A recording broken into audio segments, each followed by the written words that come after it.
Well, good evening, everyone, and welcome to this public online talk from the Contemporary Art Society for Wales, the first of our talks for 2025. I'm Roland Davis. I'm the chair of CASW, and it's my pleasure to introduce our speaker. Before I do, I want to explain that we've had a slight hiccup with YouTube just a few minutes ago, and we think we've lost that connection. So we will have to pass messages out, and we've got that organised for anybody who tries to come in on the YouTube. So as I said, it's my pleasure to introduce this evening's speaker, Martin Finnin. Martin, good evening. I'm here now. Hello, how are you? My name is Martin. Fine. Martin is an Irish-born an Irish-born artist and speaker. And most importantly, he's the first artist that we've ever had who's based in Ireland on one of our online talks. Having trained in Limerick and Dublin, Martin spent some time studying in London before travelling to Mexico. He then returned and based himself in Ireland while continuing to travel through Europe and India. As we're going to hear, his work is characterized by a brazen use of color and bold shape set against a multi-layered landscape. Martin has agreed to take questions at the end of this talk for those who are with us on Zoom. If you want to ask a question, all I would ask you to do is put your name in the chat box, and when we get to the point for questions, I will explain how this is going to work. So, Martin, it's over to you. Thank you, Roland. Thank you very much. I want to thank you for inviting me here tonight and CASW. And I'd also like to thank Martin Jones and the 56 Group in Wales for including me in their exhibition last year, and Francis Woodley for writing the book on the exhibition that I was part of in that show. And I'm really delighted to have an opportunity to be here tonight to talk about my work. In fact, I want to talk about how my work is changing, really. I'm a painter, an artist, but primarily I'm a painter for 35 years. If you did know my work, I would imagine you knew that my work was a very colorful abstract paintings. That's what I'm kind of known for. But for the past few years, there's been this kind of like parallel stream running alongside that work, which is in my sketchbooks and in drawings, which is work that's full of figures, animals, birds, tigers, but they all kind of roam in my sketchbooks parallel to my main painting. They never come into my painting, but in the past few years, they've been crossing over. And I find that that's what I want to talk about tonight. That change feels very dramatic, and it's a bit unnerving in a way. And I think I need to share my screen here.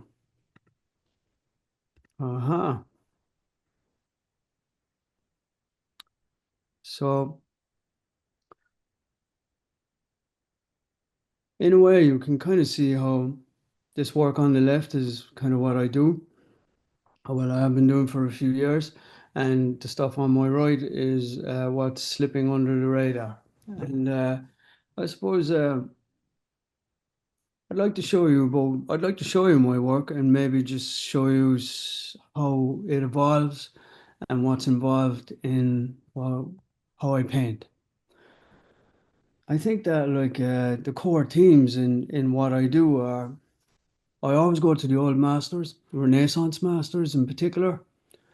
I have I really get involved in urban landscapes. I really like looking at them, cranes, chimneys, drain pipes, anything like that. I photograph them. I'm a real nerd for that kind of stuff. Color is really important in my work. It's something that I spend a lot of time looking at. Also, like patinas of old decaying surfaces. In this situation, it's a car that has been left outside for a long time. I like the way nature kind of just changes colors and plays around with the surfaces, and chance. Really, chance is very important because I never know what's going to happen, and usually whatever I set out to do doesn't work out the way I wanted to happen anyway. So I end up with a different kind of a thing altogether. Like, so this is a big canvas.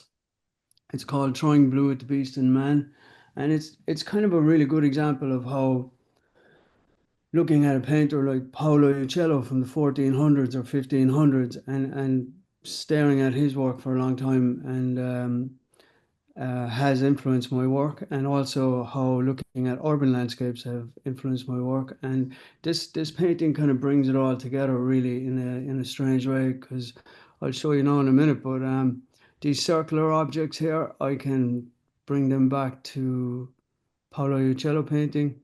These pomegranate shapes here, and I'll show you the painting first. This is the Battle of San Romano, Paolo Uccello. It's in the National Gallery in London. It's a painting that I've viewed, numerous times. There's another panel in the Uffizi, and I've gone to look at that a lot. There's another one in the Louvre that I haven't seen. It's this painting to me is like it's like an abstract painting. It's full of stuff. I go to it. I constantly go to it. I go to it today. What I would do with it is I'd study the armor. First I'd look at all this armor, all these armadillo type shapes here, and I would do numerous drawings, like for very fast, quick sketches, really linear. When I first started drawing it, I used bits of paper that were in my pockets, stuff from the main desk in the museum, and so on. I didn't have any sketchbooks, but I was really pulled in. I was really drawn in. I saw it like a musical performance, really. And then those drawings over a period of time they're just abstract. I do so many that the original known element would be wiped out, and they'd end up being kind of abstracted into these bizarre shapes that would end up in my paintings, like here. Like this element here actually came from the armor.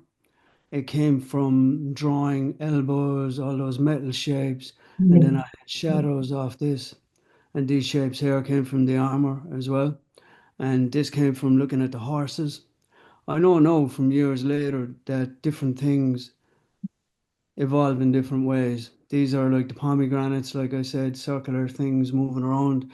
But also there's kind of like an element of chance as well in that comes into it, like this here.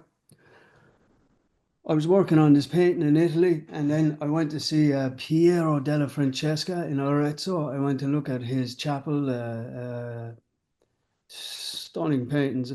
And as I was coming back, I had a van, and I saw an ironing board in a skip. So I took the ironing board and I monoprinted with oil paint this shape into the painting here. And in a way, I just wanted to create that linear sculpture shape.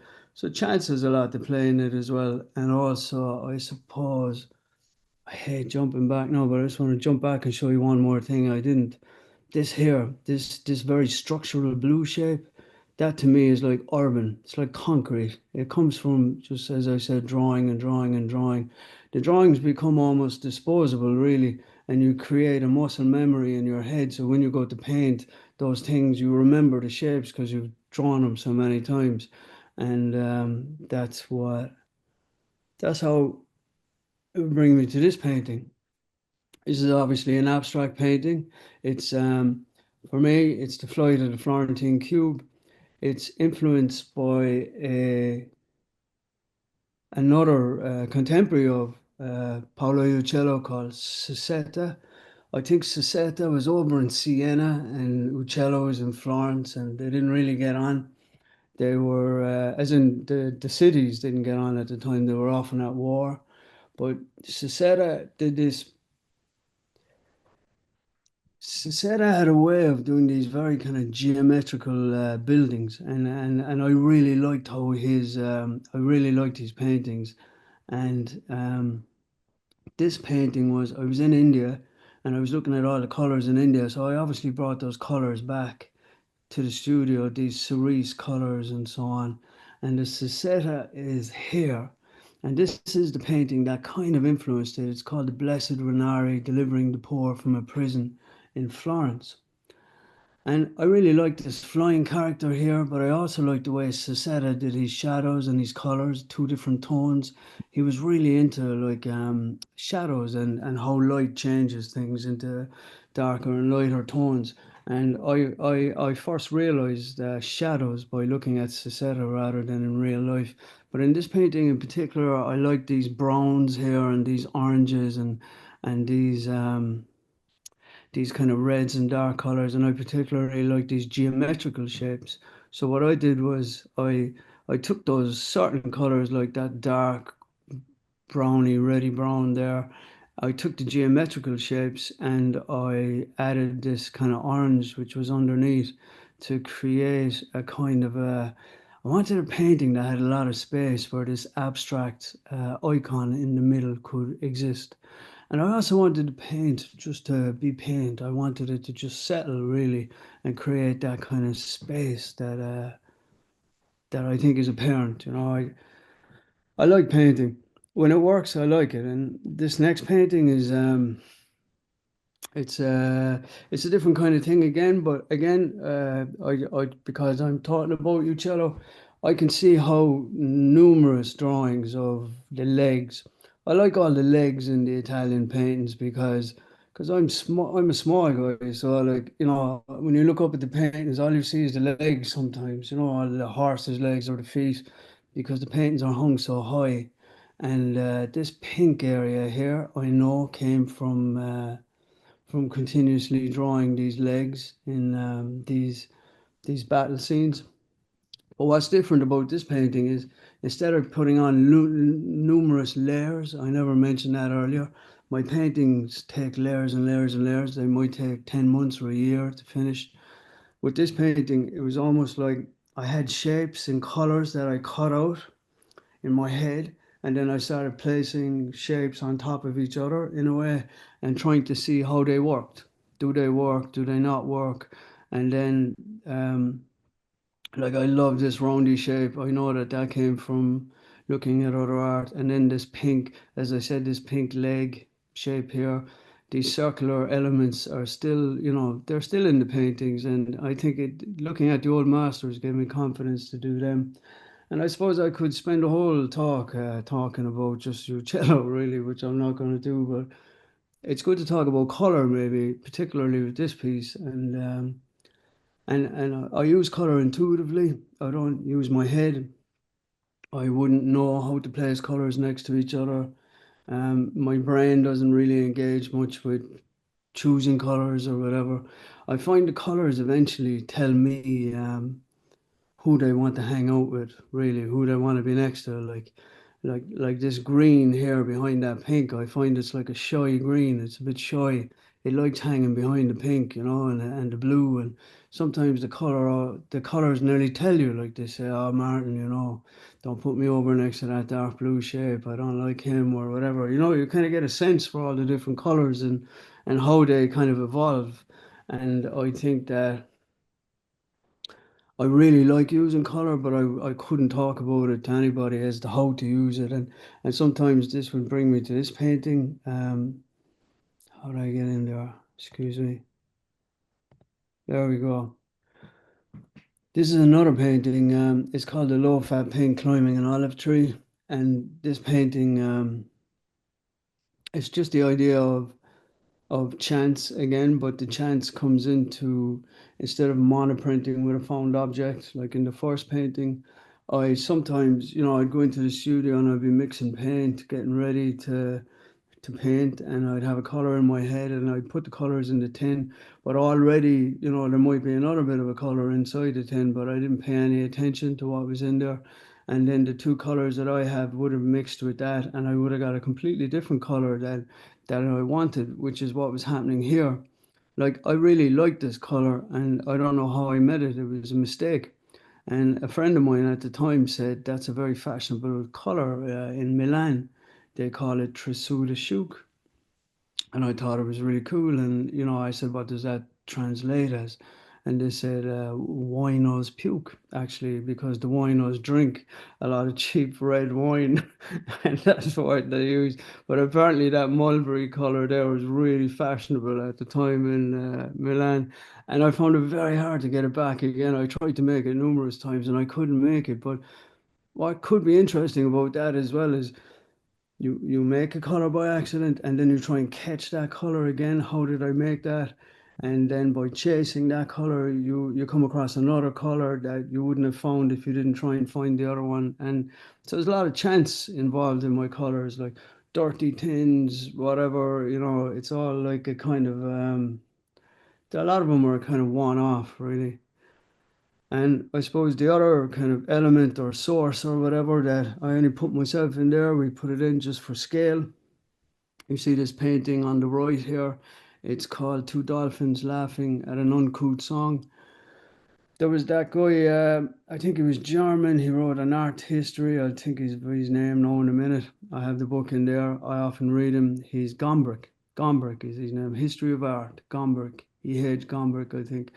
And in it, he discusses this Florentine poet who was there were certain lines in the poet about these dolphins that were laughing at this giant that was trying to impress this sea goddess by his singing, and like that ended up being painted by other people in 15 or 1600. So this piece is a very urban piece, even though the title leans towards Italy.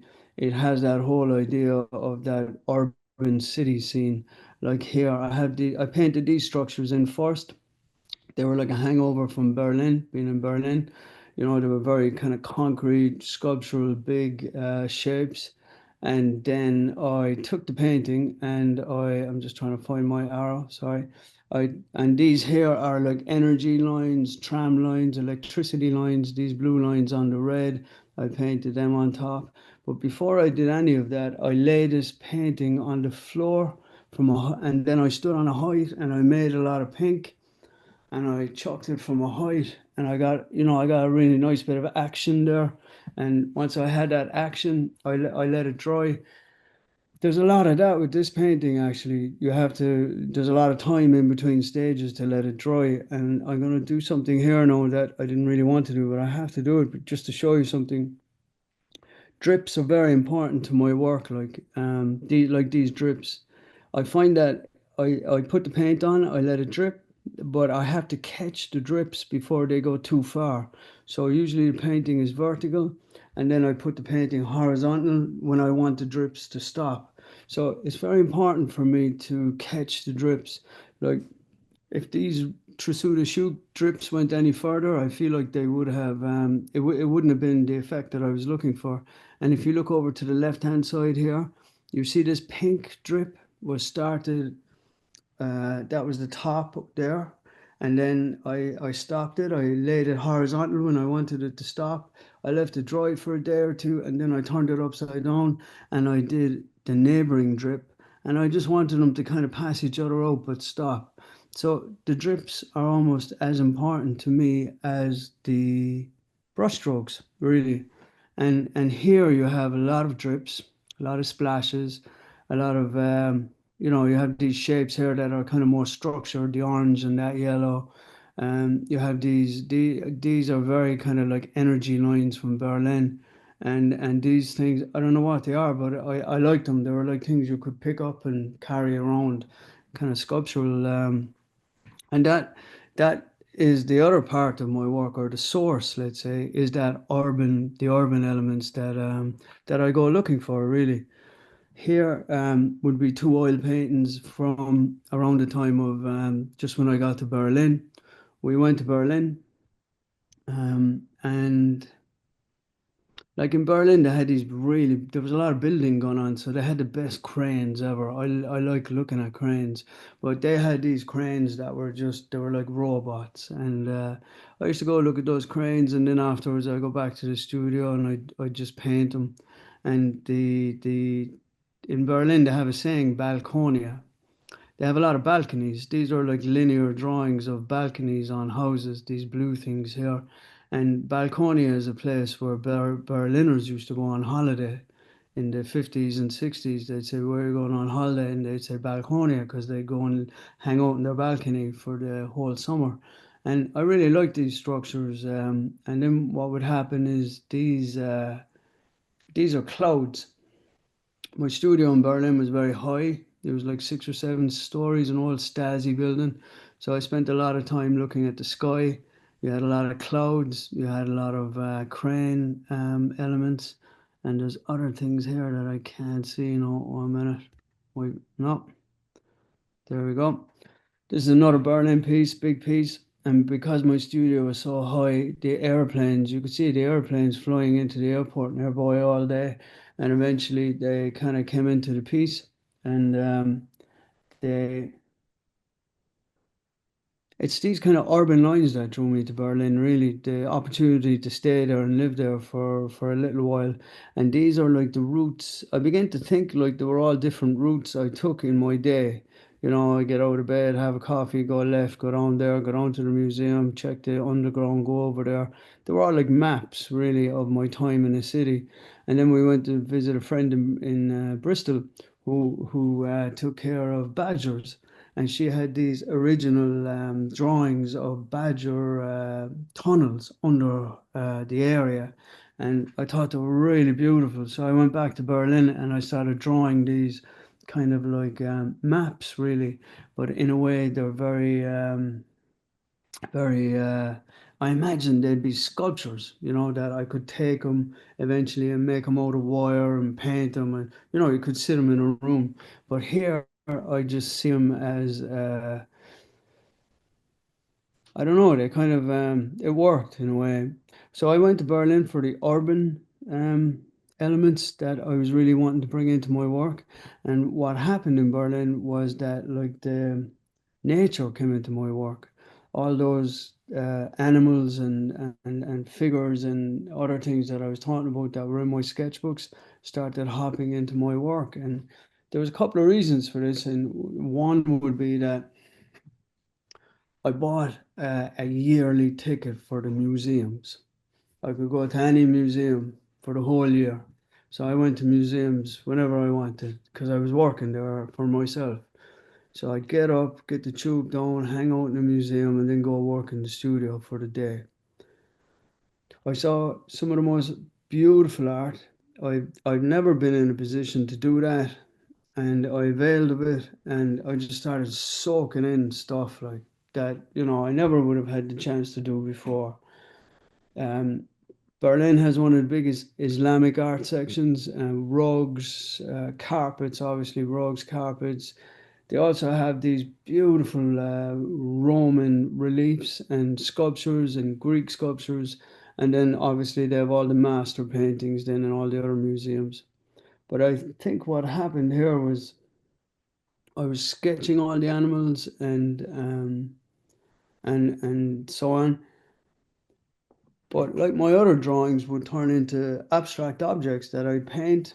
These wouldn't change. They stayed as animals and they stayed as birds and snakes, and they resisted any kind of abstraction whatsoever. And what they're done on is in Berlin, when they go to stick a poster up, they stick it on the one previous and on the one previous and on the one previous. So sometimes the posters are that thick on the poles.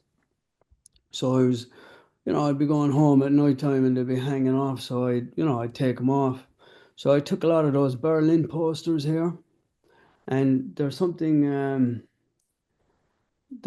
really nice about these Berlin posters where it was like a low stakes stab at another direction. You know, I could like it didn't matter if I wasted any of the material because I was getting it for free anyway.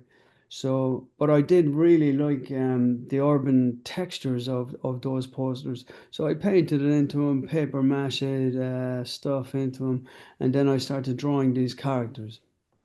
So this is the first time the characters jumped from my sketchbooks into the real world, bigger pieces. And you can see this guy here. The idea was there was this guy wandering around the city and he was getting followed by a tiger, and then he was really a bit freaked out by the tiger, and then eventually he got to know the tiger, and then himself and the tiger went for he jumped on the tiger's back, and then all these snakes started following him. It's obviously stuff that came from studying the museums, and it just I couldn't stop it. It all started coming into my work then. And in this Stasi building, this is my studio. This is how high I was. You could see I was up really high. It was real kind of, it was an old Stasi training building. And in this building here, you can see the wallpapers. The whole place was full of these kind of old wallpapers that would have been like, from an old neighbor's house if you were a kid that you might go and visit. They were almost creepy. So we photographed a lot of them. They're very floral patterns. You see them here and here. We photographed them and we took them back to Ireland, and we made these silk screen prints from them, leaving a big space in the bottom. So I have these I have these animals around the place, and now I have a jungle, like a floral jungle started happening. So we printed them in all different colors, the wallpaper patterns. So you could vary your different colors that you had, say, that you wanted to paint into, like, and I like the repetitive patterns of them as well. I think it was really cool. So what happened then is these snakes started appearing in these wallpaper prints. The floral background of the wallpapers invited kind of more animals that I've been collecting in my sketchbooks, and they were kind of running wild around these prints. So I have all these like flowers, snakes started appearing in these. And then I had to go back to Ireland because, I had to go back, and I was in my old studio, and up to now all these animals stayed on the paper, but then they began to jump into oil on canvas. And these are the first oil on canvas paintings of birds. These two canvases I've been working on for 4 years, three or 4 years. They were going nowhere. A really nice old thick linen, but they were just, I was cursed. Whatever I did to them never worked out. Everything was a disaster. And then when I came back from Berlin, I just painted them black and green, those kind of colors. And then a few days later, the tigers from the works on paper and some birds and a little Berlin cloud, they all kind of came into the oils on canvas, and so they crossed over into my kind of real work, I suppose, really, which was really frightening. And then there's a big canvas, and at this point, this character had turned into a pirate, or some kind of like a pirate. I'd say Young would have a great time with this. I'd love to figure out what was going on inside my brain. But he was getting chased by all these snakes down here, and he's racing across the landscape, and he's got a vortex on his head, and he has this shape that's running away as well, like a cactus. But these are kind of big oil on canvas paintings that I was really freaked out that my paintings were beginning to change in this way, and they were very how do I describe them? There's kind of a comic element to these, and I didn't really I didn't really like it. And you can see the size of them here; they're very big. I just stuck that in so you can see the scale. They're big canvases, like, and to do this was a bit strange, really, for me. This painting would have been about a year and a half ago. So this is kind of describing how all these animals and figures have changed my abstract process, I suppose, in a way. This started out as an abstract painting, and I worked on it for about a year as an abstract painting, constantly putting layers on, changing it, and so on. And I had been working in Italy. We'd been working in Italy where there were these bushfires, like there was, the whole place was on fire at nighttime. Not all the time, just for, on and off for a few days. And, it was quite scary, there was a lot of heat. You could see and feel the heat. And I had been working on this painting, and it kind of went nowhere really. And then I remember I covered it in this kind of brown orangey wash. I don't know where my thing is gone. There it is. And I brought it home. I came back to Ireland, And then around December, around Christmas time, it was absolutely freezing in my studio. So I brought it into the kitchen and I just started painting. And then I painted the flames, just came out. These lovely little pink dots that I think sit well with the flames. These thorny little abstract elements here with green and purple. I was really beginning to enjoy the color combinations. And then out of the blue popped this big snake, which I found it was really kind of a nice snake. I liked it. I didn't find it threatening in any way.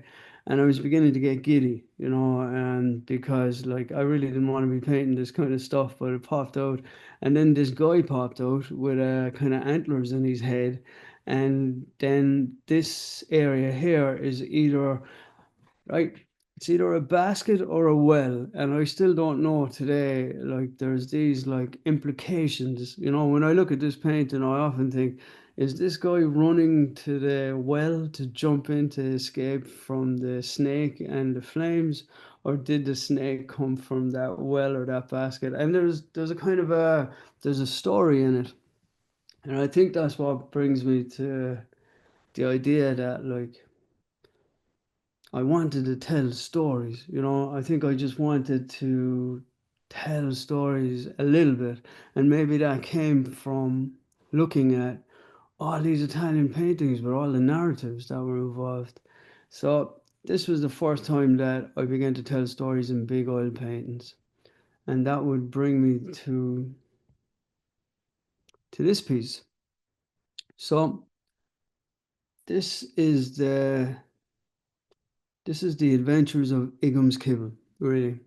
And I have to read it here because I'm blocked off here. But this is an oil on canvas. It's about 150 centimeters by 120. Um, because I use color all the time, I I just felt it was really important to use gray.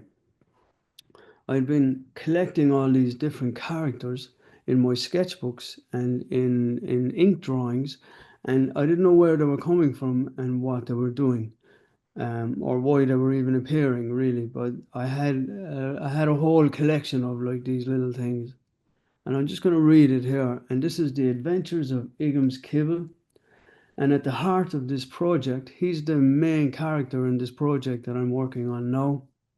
And at the heart of this project is a character I have developed named Igum's Kibble, and the story follows his journey. A numbing grayness has befallen Igum's Kibble. After years of solitude in his studio, he becomes disturbed by the realization that his understanding of the world is shaped entirely by fragmented news and opinions from unseen strangers on screens. Bit like me, really, at the moment. Compelled to see the world for himself, Igums leaves the safety of his studio to embark on a journey through a chaotic and unsettling landscape. So, I think the idea was I began to um, imagine that all the information that I was getting in the world was coming from, especially during lockdown, phones, the internet, TV, and I didn't know who was giving me this information, and that was my view on the world, really. And I don't know how much time. Am I okay for time still? Am I doing okay? Yeah. Absolutely fine, Martin. No problem at all. Thank you, Roland. So I want to say at this point that I'm a huge fan of William Hogarth. William Hogarth. He did the Rake's Progress, and he did all those etchings and paintings. And I first saw David Hockney's interpretation of Hogarth's Rake's Progress. And he did these early prints that were just so beautiful, and I really admire Hockney's drawings. I think he's a genius. As in, I keep looking at him. Anyway, and then Hockney was asked to do an opera where he did all the sets for the opera based on the Rake's Progress, and I think I like the idea of a series, almost like a storyboard that tells a story. So what this is like, I think we're kind of entering uncharted territory here, really, because up to now I've shown you finished work that I've worked on, and I'm very familiar with it. But this is the beginnings of a project that I've been working on the past few months that is unfinished. And in a way, I always wanted to make a series of work that told a story, and this is my story. And I see this story is going to unfold in 10 or 12 oil paintings. I'm going to have about three sculptures with found objects like assemblages, and they'll be objects and things that this character here, Igham's Kibble, finds on his journey. And I'll probably have about 6 silkscreen prints that I'll rework into that tell other elements of the story. But I see it as like the world, how I see it kind of today, really. He enters into a world and he it's a different kind of a space than I live in a way that like in order to do this project I had to set myself parameters. Like I had to say to myself, what can I do? So I stay within grey.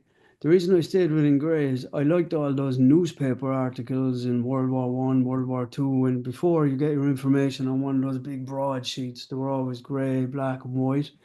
I also liked I told myself that if I start a painting, I have to start it and finish it within a day. I can do as many studies as I want, but when I go to sit down, it has to be really fast and it has to be finished. I also have to allow any mistakes to stay, as in spelling mistakes, anything like that. They're like an antidote to ChatGTP. I have to let them stay within the work. And that's more or less the rules that I gave myself, really. So I think I have about 70% of this project worked out, this story. And I don't want to tell you everything because, it's not ready yet because it just isn't ready. But I'm going to tell you about elements and characters that make up this work. These are some of the characters that Igams might meet when he enters into this world. So this is a sketch of a guy called a hollow man hiding in tall grass. And these are one of the characters that popped out of my ink drawings. And I like the idea of it. Like he's like a hollow man, he hides in tall grass. There's tribes of them that live within these paintings that I want to do. And I suppose they shoot at anything that's different, really. They shoot at anything they don't agree with, they don't like, they just pop away. I suppose it's like an internet troll, really, and they're kind of formless and they're anonymous themselves. Sometimes they hang out together, sometimes they're on their own. But this is one of the characters that's going to inhabit these paintings that I've yet to do. This is Igham's Kibble here. He's left his studio and he's teamed up with a rabbit. He's like a shamanistic rabbit, and the rabbit is wearing a Rolex watch around its neck. I found that the Rolex watch is a bit like it's like precious time. And the reason I put Rolex watches around the rabbits was because nature is precious, and the some of the trees I don't have them here, but they have Rolex watches growing out of the trees because I see like the nature has been really precious, but I also see time has been really precious. And in this world, you have these boats of snakes arriving on the shoreline. And for me, like the boats of snakes is like the fear of like, fear of the other, fear of foreigners, fear of anything you don't understand. And usually the hollow man is constantly shooting at these boats of snakes and everybody else. So there's this kind of world coming where there's a lot of drama, and he's just traveling through watching it. And while all this is happening, you have the AI is growing like a coral. It's growing like all the time in the world, getting bigger and stronger. I didn't know how to form AI, so here I made it like a coral reef. Here you can see these, there's quite a few of these rabbits. They have Winchester rifles, in case anyone's wondering. You can ask me later, I'll tell you all about the Winchester. Great, very funny how they ended up with Winchester. I love a rabbit with a Winchester rifle, I tell you. And then because he's he's in a book and he's traveling through the world and he's with his companion the rabbit. They can obviously fly airplanes if they want, and in this these aren't finished. Like these are very unfinished. They're like big pieces that I've just been working on. I get kind of giddy, really. I've never shown these to anybody, and nobody's ever seen them, so they're probably quite odd in a way. But he's flying over the land here. His companion, the rabbit with the Winchester, is with him. They're seeing underneath, all around them, is the AI world. These are like kind of like shell blasts in the sky around them because they're being shot at by hollow men that are, you can't really see them. They're in another piece.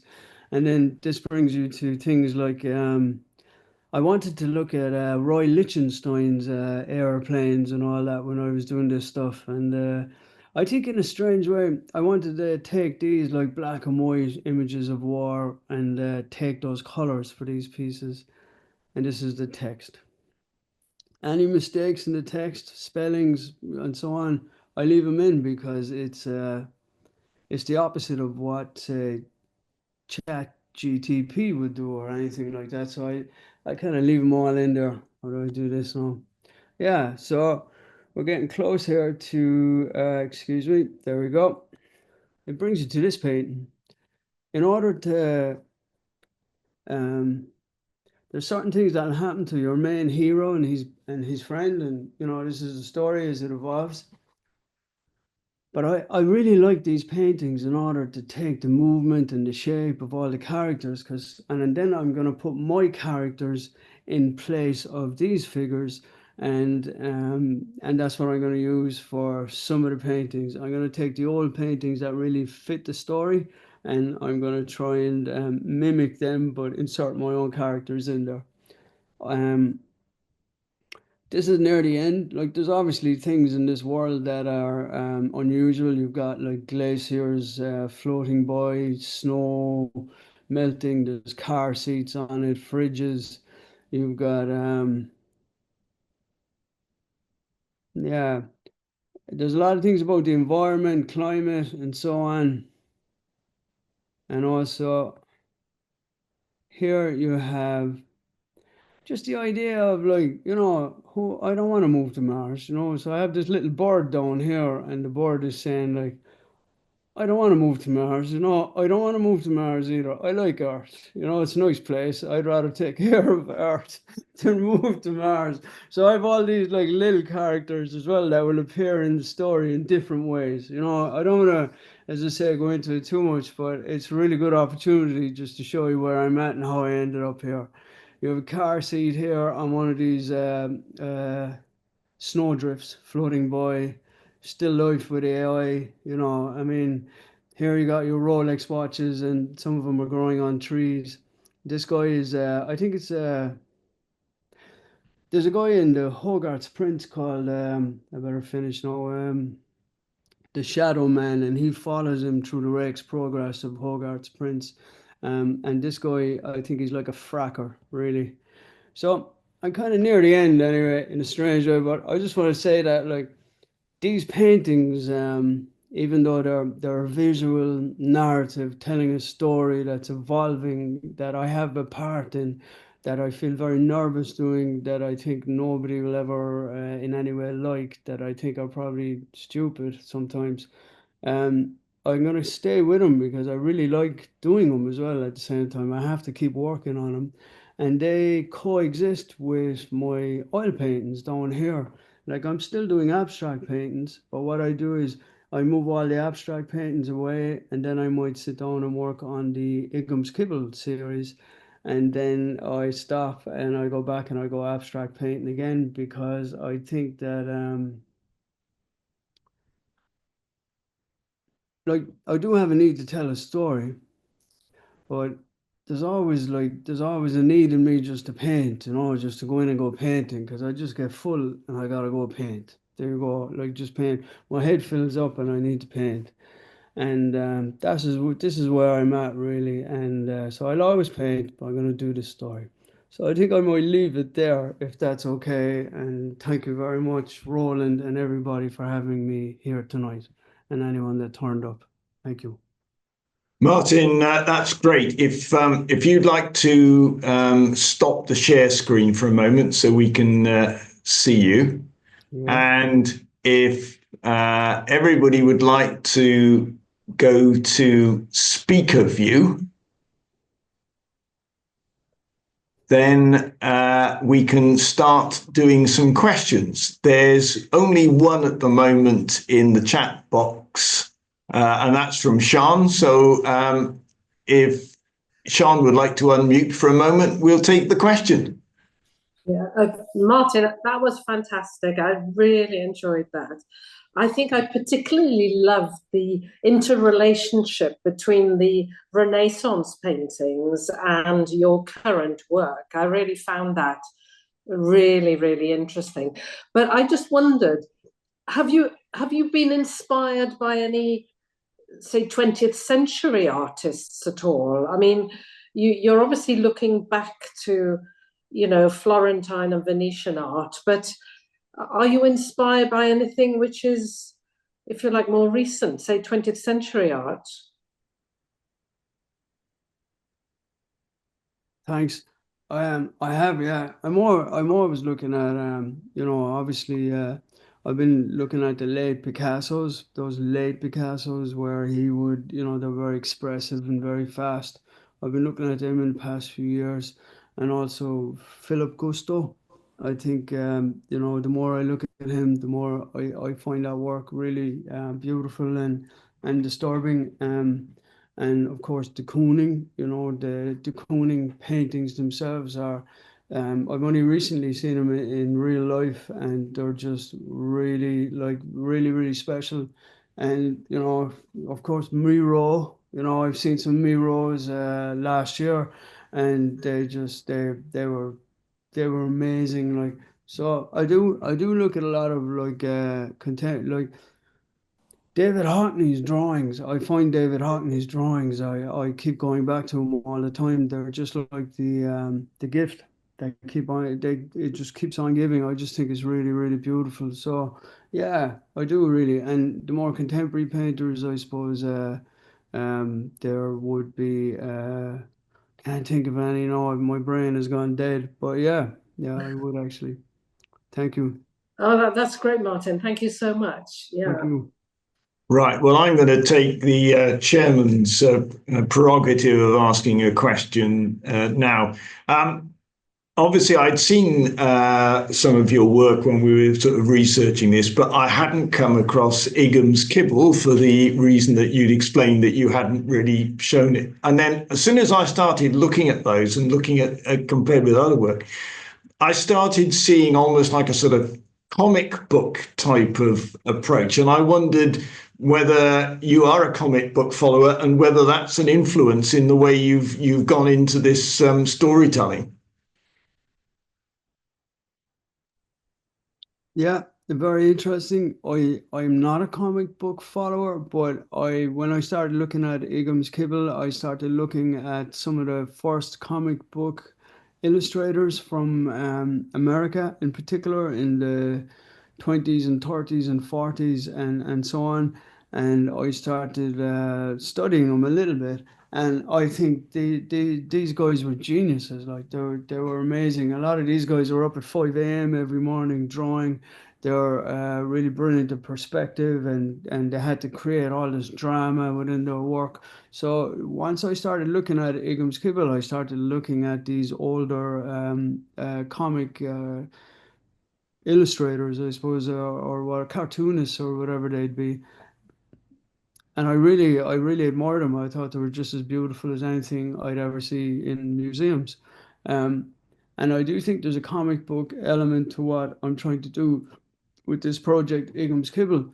But I think it's almost like, as a painter as well, it's really good to take all the colors and just put them in a box, and I don't have to think about color for whatever amount of time that you're working in gray or black and white. And I think that's really good for my brain, because when I do go to paint then in color, it's like I've had a really nice break from it, and I kind of see colors differently again. So I don't know, did that answer your question? So Yeah, I think it does. In that, it seemed to be there for me. As a follow up to that, then, you talked a lot about sketching and your sketchbooks and things. So, do you sketch, should we say, realistically, or are you already in that mode of translating what you see into these sort of shapes, patterns, and characters? well, if you go to a museum, say, in any museum, you'd always have like your students are sitting down, they've got their bit of, their bit of wood, and they're doing these like really beautiful, realistic representations of what they're looking at. Usually what I do is I'm just a line guy. I never do any shading. I find that I would just take lines to try and capture everything that I need to capture. I continuously use those lines until I just dried up all the options really. And the funny thing about drawing is that for me is that if I draw, I can't paint, and if I paint, I can't draw. So I usually draw when I'm not painting for a period of weeks, and if I'm painting for weeks, I can't draw. It's like different parts of my brain uh, work differently. I do think that I don't think that, as you would call it, representational drawing. I don't really do that. What I do is try and capture whatever I can as fast as I can, and that's really how I draw. Right, that's very interesting. I can see Philippa has a question that she'd like to ask. So, Philippa. Hi, Martin. I really enjoyed that talk. I was wondering if you were more excited to begin or to finish a painting. I love it when I begin in painting. I'm more excited when I begin in painting because I really like that. I like beginning painting. I like the idea that I'm engaged with this now, and there's a dance, and I'm involved, and the process is off. The game is afoot. But when I finish a painting, I'm so kind of relieved when I finish a painting that like I'm so like kind of happy. It's like a big exhale because I know that the painting's finished, and I just feel so relaxed. So I think I'm really excited when I begin the painting, and I think I'm really relieved when I stop. You do know when it's finished, though, do you? Instantly, or do you have to like sit on it for a while? Yeah, I suppose that's always the question as well, isn't it? When is it finished? Is it, how would you know when a piece of work is finished? It's really hard to kind of know. I think usually the painting kind of lets you know that, you've arrived to where you need to go, and that's it. Or something, life might intervene and take you out of the studio for a day or two, and then when you go back and you look at it, you know that the painting's finished, and it's all. So I always find that really hard to know when a work is finished and when it isn't really. And I don't find painting easy really. I don't know what all the other artists here. There's a lot of artists here I can see, and sculptors and artists, and I don't know. I find painting or making art can be quite difficult really, but I love doing it anyway. There's Sean there. I see Sean Carver. I know Sean. Hey Sean, how's it going? I don't know, does that answer that question? Yeah, thank you. Thank you, Philippa. Okay. Do we have any more questions? I thought I saw a hand pop up then, but it seemed to disappear. Oh, yes, there is one there. Sean Carver raised his hand. So, Sean. Hi, Sean. I'll come in there since Martin mentioned my name. Very nice to be here, Martin. And as you know, I've kind of met you about, I think it's about 30 years now when I walked into your studio, and it just being in your studio in Cork City back around 1995 it made me feel like I want to paint, and I just kind of I just find your your work ethic and the amount that you get through and the shows you get through. It's amazing, like the amount of work you do, because and in terms of the IGUMS, Gibble, I think that's fantastic. It just reminds me of the Augusta move back in the day, you know, and I just think it's more probably serendipitous or the result of your work. But also, I would also say that for me, I see in your color work, I see figures even in the shapes and the circles, almost like heads bowing or something in your past colorful work. But I don't know, I was wondering, have you seen them like that at times as well, some of your past color work? Thanks, Sean. Really good to see you. Good memories from back then. I do, yeah. I see, like when I was in my 20s, late 20s, I wanted to kind of push the figures out and just go painting abstract. And I found it really hard to get rid of the figures and just paint for painting's sake. And I found it really difficult, and but I did. And then sometimes I find that those shapes that you might find when you're painting heads in particular, I was a big head painter. I liked painting heads, you know. I wasn't very good with most of the rest of the body, but I was a good head painter, I'd say. And I found that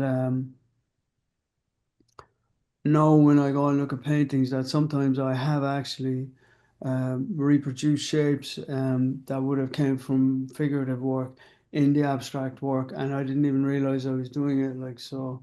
But I find that it took me so long to try and understand abstract art as well, and it still does. Like I'm very I I think I'm new to this. You know, I am painting 35 years, as in I'm making art 35 years, but I do feel like I'm really new to learning how to paint, really, that it changes all the time, and my awareness of other artists' work and that changes all the time.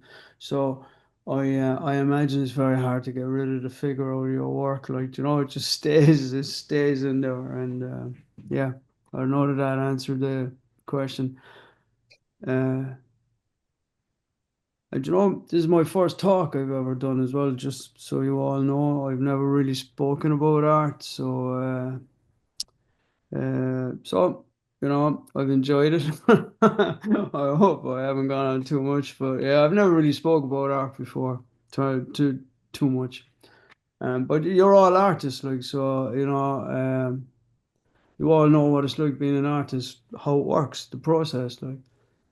I'd be more interested in hearing what you think it is, you know, like what you find with your process rather than mine, really, you know. It's a very skillful move to be able to turn the question on the questioner by saying you'd like to know what we were thinking. You know, so we're not going to accept that a bit. If there are no more questions out there, and having admonished Martin for trying that old trick, I want to thank you, those who questioned, those who joined us, and most of all to thank Martin for such an interesting talk. I think it's fair to say, Martin, that not only are you the first Irish-based artist to talk to us, but you're also the first artist who's managed to bring the phrase "winos puke" into a CASW talk. So we've got at least two firsts in that part of it, and that's ignoring Mr. Kibble. Now, in a moment, I'm going to invite you all to say thank you to Martin, but before I do, a bit of a plug for CASW. If anybody who's been participating would like to know more about us, including how to become a member, please visit our website at casw.org.uk for all the relevant information. I'd also like you to know that our next public talk will be on Tuesday, the 25th of March, when the speaker will be another Irish artist who's actually been sitting in on this discussion, which is Louise Manifold. This is going to be an online talk, so please look out for details in due course. Finally, before I ask you to say thanks in the usual way, can I again apologise for the fact that we had the hitch on YouTube, but we think we're going to be able to take the Zoom recording of this and load that up onto the website. So I'll let Martin know when that's happened, because I know he's got people who want to follow it. Oh, no. One thing I'd like to say is thank everybody that did turn up tonight. Thank you so much for coming. I really appreciate having the opportunity to speak. Thank you. That's great. So if everybody would now like to put their cameras on, they're unmute, cheer, say thank you, boo, hiss, all the usual things in the normal manner. It's great to have seen you all tonight. Thank you all very much. Thank you. Thanks a lot. Thank you. Thank you. Thanks, everybody, and good night. Good night. Thank you. Bye-bye.